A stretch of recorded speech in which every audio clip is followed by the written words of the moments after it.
Hey everybody, Dylan here, and welcome to the Raw review for 3/16/25. I don't know what that first accent was, but hello, welcome to National Stone Cold Steve Austin Raw Day. For some reason they don't bring that up. I guess they couldn't get him to come out to Belgium. Whatever. Anyway, let's celebrate this epic day, if you will, son. Imagine Stone Cold saying epic day. Anyway, let's get into the review. Show starts off showing Brussels, Belgium, where we are at today, and they showed the arena that we're in, which they mentioned later on in the show. I just didn't make note of its name. And at the same time, everybody arrives. After that, we see the noisy crowd, which, by the way, this is like one of the best crowds of the whole entire month of March. I won't say it's the best international crowd. Nothing will compete with that France crowd, possibly ever, but for international crowds, we definitely got it. We definitely got a very rambunctious crowd. I give them like a B overall on this show. But yeah, they're noisy. We get some noise from the crowd for like 5-10 minutes. And Michael Coles and Corey Graves give us a recap on Cody's promo last SmackDown / his promo on Raw. Pumpkin really liked it. She headbutted the mic in approval. And then after the first standing ovation for the video package I think I've ever seen, we get 2K levels of quiet before they load in like the next match. And then we get to see for the first time ever, well, the first time this rendition, a heel John Cena come out where the crowd just boos him and does the whole John Cena sucks thing. And they just eat up this whole heel stick. He comes out in all red. He doesn't do that excited, like, I'm out here. He doesn't even say hi to Stu, that bastard. And he's got a new towel, new red shirt, but minus that, there's really nothing super different about Super Cena. Because he'll explain it later on, but it's by design. He doesn't even, like, taunt at all. He just walks down the ramp really slow, puts his towel in the ring. He doesn't throw it to like anybody in the crowd. Just dastardly heel Cena tactics. Crowd's chanting, like I said, the whole time they're chanting John Cena sucks, his theme. A fan even rips up a photo of him as he's in the ring. They make eye contact for 1 second, and then he rips up this photo of John Cena right in front of him, which made me think for a second, like, wait, do people think that wrestling's real again? I appreciate that. I appreciate that way better than like smart marks trying to dictate the whole show. Hi, I'm a smart mark trying to dictate my opinion on a show. Anyway, he just sits in the booze, which goes on for about 10 minutes, give or take. And then we get the Let's Go Cena sucks chants with fans pointing at him each time they say Cena sucks. And gradually it goes from like 50-50 to like maybe at best 25-75 to the Let's Go Cena sucks chant. He picks up the mic to say something, but as he's getting that, he drops the mic, which gets booed. He picks it up again, then gets a "you sold out" chant. He drops it, goes to leave the ring, pauses, and then comes back and says that when somebody is grounded in life, they shouldn't look outside themselves for approval. And I appreciate, just off the bat, pompous heel Cena. This whole time he just heels it up against the crowd, basically saying that he's been a victim in an abusive relationship with the audience for the past 25 years. He talks about how the fans have bullied him and expected him to be their puppet for years, but no more. As he keeps on saying that, the crowd just starts saying "fuck you, Cena" to him, and he calls them out for that. He says that he's not a babyface, he's not a heel, he's a human being, and everybody has been awful to him. He calls them out for how much they let even rookie Cena know how much they hate him. He talks about how he changed then in hopes that they liked him, but it wasn't hard enough. It wasn't. And then he works out hard and wins constantly, and they hated him for the next 10 years of his life. After that, he gave everything away that he possibly could, but it wasn't enough for them. As he's saying this, crowd is chanting STFU just to kind of validate him and prove him right. He says in his final moments that he could walk away, and he tries to get along with them, and they ruin it just like they ruined everything, just like tonight. It was so good for 2 seconds, and then it got worse. The crowd chants the na na na na hey hey hey goodbye to him, and he continues to ridicule them for talking like that, but never caring about anybody but themselves. He calls out people for questioning what they got from Cena and not how he ever felt. The crowd started wetting him, and I hate that. Please let that chant still die. That needs to be a thing that died in the 2020s. Austin's retired, bud. Well, part-time at least. Anyway, he says that they don't get anything new from Cena because they don't deserve it and are nothing. He talks about the uniform being the same, music being the same, and everything else stays the same because they don't deserve nothing new. They start chanting, "We want Cody," as he's talking, and he calls them out for wanting the new shiny toy and not the one that they're putting out to the pasture. He calls out people for buying his merch, saying that the Let's Go Cena people are just as bad as the Cena Sucks crowd, asking them what have they done for him. All they ever do is steal from him at moments and opportunities in the spotlight. They steal from him. And he calls out the invisible joke, saying that it's not funny anymore, it's just pathetic. Then he looks dead into the camera and says, "You are pathetic," which I'm not going to lie to you just for a second. Like, looking up to Cena my whole life, I get it, heel character persona, whatever. But that one kind of stung for a second. But I brushed it off. I'm a big boy. I secretly cried for about 10 minutes, but don't tell anybody. Anyway, he says that they used him for an excuse for their failure of a life by watching him be great. He says that he's done with every single person. He doesn't care about them, and we don't matter to him anymore, that he's breaking up this relationship. He carries on with that kind of talk for a bit until the modern-day Dusty Rhodes himself comes out. Daddy, that's right, we get Cody coming out, and the crowd just eats up his interest the whole time.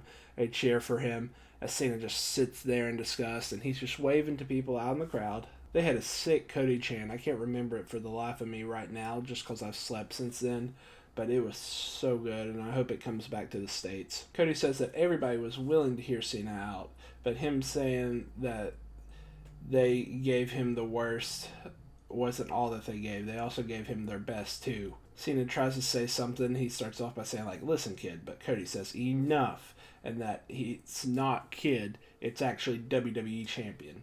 He then asks Cena, "Who the hell is this?" He calls him out for being a shell of himself, and that this better not be what he gets at Mania. If it is, then he will run him over and out of Mania. He tells him to find Cena, not this whiny bitch, then throws the mic down, leaves the ring, and leaves Cena in the crowd as the crowd chants at him and points at him. He walks up the ramp. They're chanting "na na na na, hey hey hey, goodbye." He looks back for a second and then goes out as we end the segment. Honestly, killer of a segment. And to top it off, I appreciate that Michael Cole basically tears him a new one on commentary after that as they try to transition into the rest of the show. I hope this incorporates Michael Cole to get beaten up somehow. And then he comes back at Mania and gets a really big pop. That'd be dope. After they transition from that, we get Kaiser versus Penta, who gets an Ole chant for Zero Miedo. It is part of the Ole, Ole, Ole, Ole, Ole, Zero Miedo. It was kind of dope. Oh, and by the way, this is no holds barred match.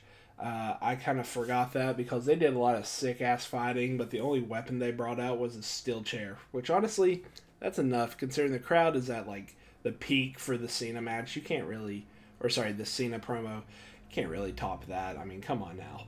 Penta wins with a Penta driver, and he gets interviewed afterwards by Kathy Kelly on the ramp, who asks what's next for Penta. He thanks the crowd for being on fire tonight, and he said that he's unstoppable, basically. He's taken over the world, and up next he's going after the Intercontinental Championship. He says something in Spanish, I'm really not sure, and then he says he has zero fear. After that, we see Dakota getting ready for her match against Ivy Nile. Before that happens, though, Raquel and Liv are talking smack about Finn around a brick wall, and then he shows up and they change their tone real fast. He thanks them for the title match this week and then wishes them luck coming up because they wished him luck. And then Dom comes in around the corner. They have a bro moment and they dap him up. Then Dom asks him if Penta could join the Judgment Day. That upsets Finn, who calls Dom a little snake, and then he punches the wall as he walks away. Dom tries to tell the girls that he didn't know that Penta was going for the title, But when we pan over, it's just Carlito. The girls have already left. And then Carlito asks him if he watches the show, which made me pop. I ain't even gonna lie. After that, we get the match. During the match, all of American Made, including Chad Gable, is ringside. It ends with Gable trying to help Ivy, but I think he gets bumped off or something like that. And what remains of the LWO, Ray and Dragon Lee, come out to save him. That distracts Ivy as he's chased off into the crowd. By the way, it distracts Ivy, gets caught with a kick in the corner, and then a GTK for Dakota Kai to win. I really hope Dakota Kai is gaining momentum because this new song and her new attitude is kind of sick. We get Iyo's music and she immediately comes out, yet there is no Dakota Kai to be seen for some reason. I guess it makes too much sense in a storyline for her to help Iyo out. But anyway, her and Bianca sign a contract. It's peaceful because they both just say, hey, I'm going to fight you at Mania, okay, and win.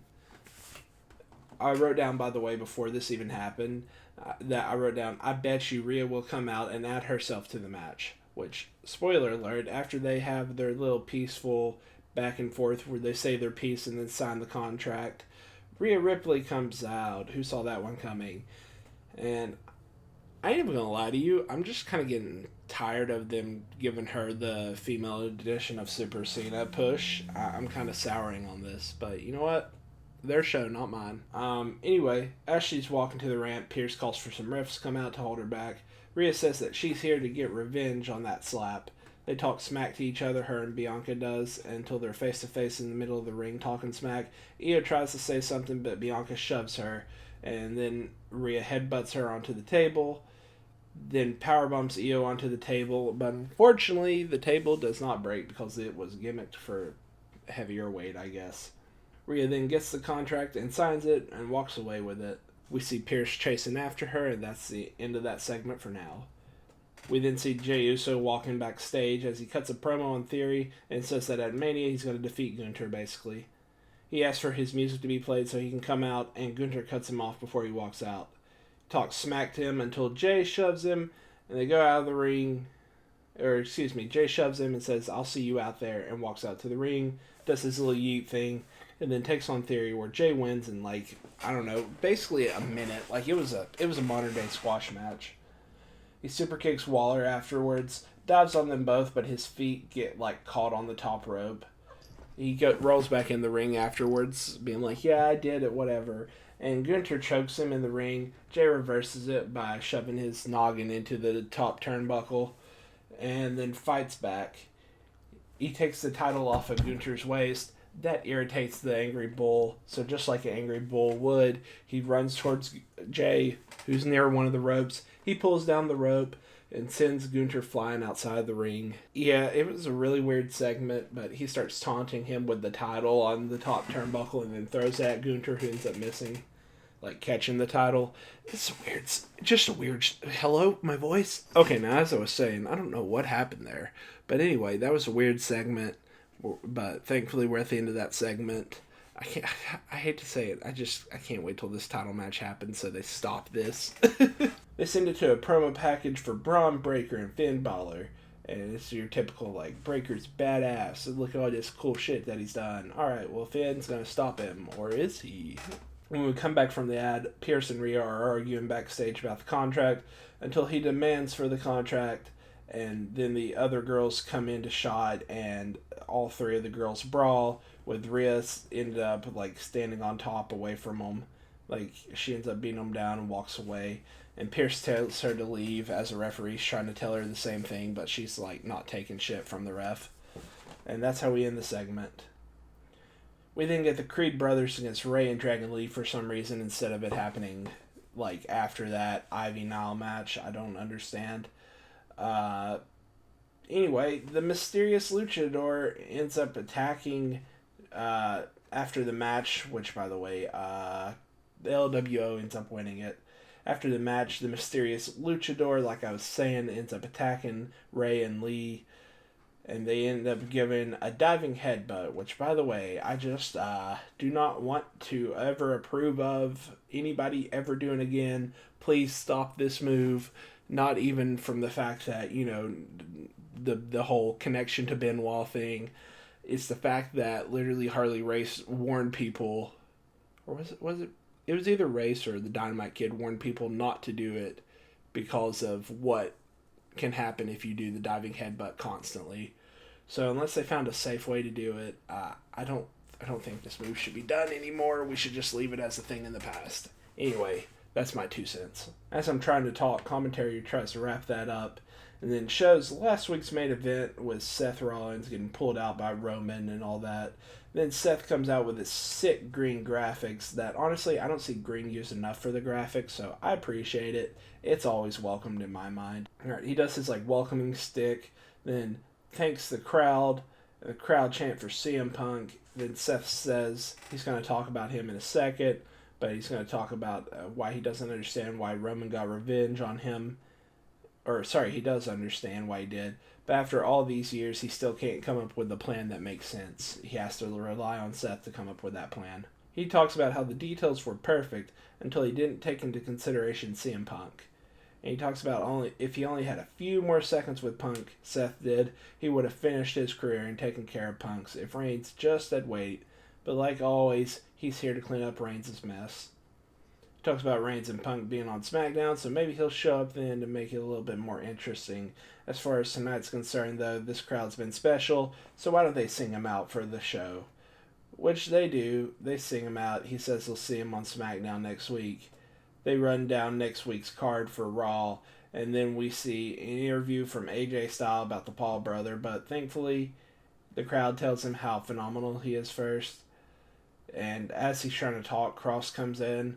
Not thankfully because I don't want to hear AJ. I very much do. I just don't want to hear anything about the Paul brother.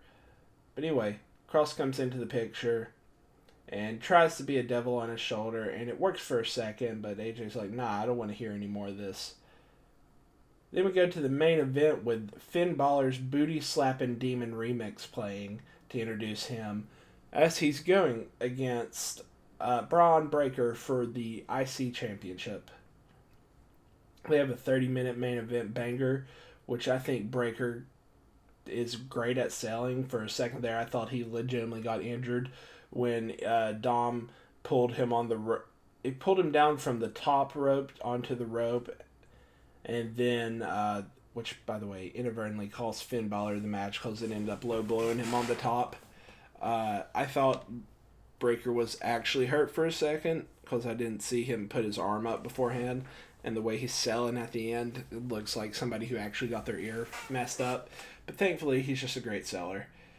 Yeah, so after that low blow happens, he ends up he ends up hitting the Breakensteiner instead of the Frankensteiner. Yeah. Shout out to Pat McAfee. And then he hits a spear to retain. After the match, the Judgment Day try to beat him down, but then Penta comes out to save Breakker. They clear the house. Then Penta holds the IC title and shoves it into Breakker's chest. They taunt at each other, and that's how the show ends. This show was such a, in a good way, by the way, such a hit and miss. I don't know how else to describe it. But it's like, on one hand, that heel promo from Cena was so justified and right. And that main event was so sick. And the filler matches were good. They did their job. They filled. And there was one other thing. The Seth Rollins segment was kind of not needed. But also they could have shuffled around some things. They could have had all the American-made segments back-to-back. So that way it'd make more sense of oh, Chad Gable's here. You just saw him. But then he runs out into the crowd or something. He gets chased off into the crowd. Oh, and then suddenly the luchador appears from the crowd. That would have made more sense. But that's just me being cynical. Great show overall. Can't wait to watch next week. Did you know I do classic reviews on here? I kind of forgot I did too. You should tune in, wait around a little bit. Maybe we'll have some more. Anyway, that's all I'm going to say. Bye.